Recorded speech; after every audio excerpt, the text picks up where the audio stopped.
I'd like to welcome Jarrett Daniels to the show. He is with the Florida Museum out in Gainesville, and we're going to be talking about butterflies, but not just any type of butterflies, ones that are native to Florida. But before we dive into that, let's talk about the museum and get an overview, because I know a lot of families love to do little type of road trips where the kids are excited and they could actually learn something. Sure. So the Florida Museum is in Gainesville, Florida, but just about an hour and a half away from Jacksonville, an easy drive.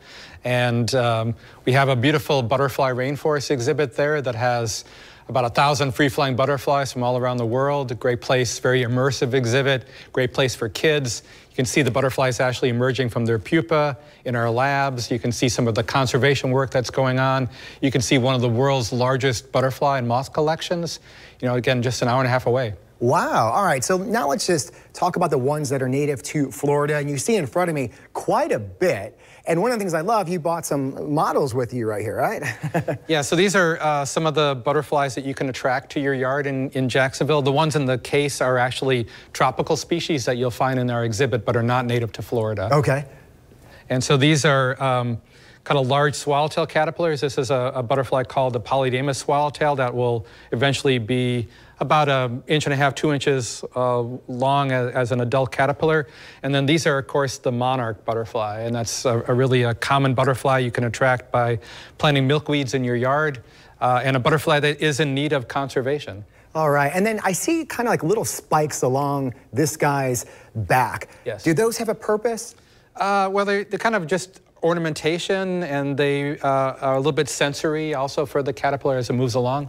And then when it comes to like the circle of life and butterflies, what role do they play in our ecosystem? So like with bees, obviously pollination. Yes. I would imagine they do a little bit of pollination, but what else? Well, they do. They visit a lot of flowers and they move pollen around from one blossom to another. They're food for a lot of other wildlife, and they also help with nutrient recycling as they feed on plant material and their waste goes down to the forest floor or to the earth. So they serve a number of really important roles, and they're also really essential sort of icons for conservation. They get people excited about the natural world around them. Absolutely. And again, it's one of those things, you go in your backyard, you might even see these guys walking around.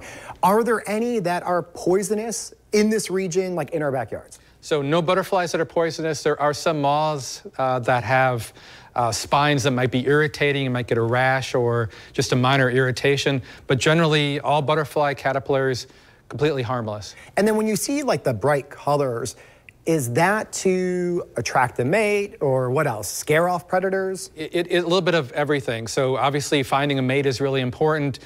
Bright colors can also warn potential predators that they taste bad, or those that are kind of muted in color for camouflage, to blend into the environment to avoid being eaten by a bird or a lizard. And I know a lot of the work that's being done at the Florida Museum is on conservation. It's really important.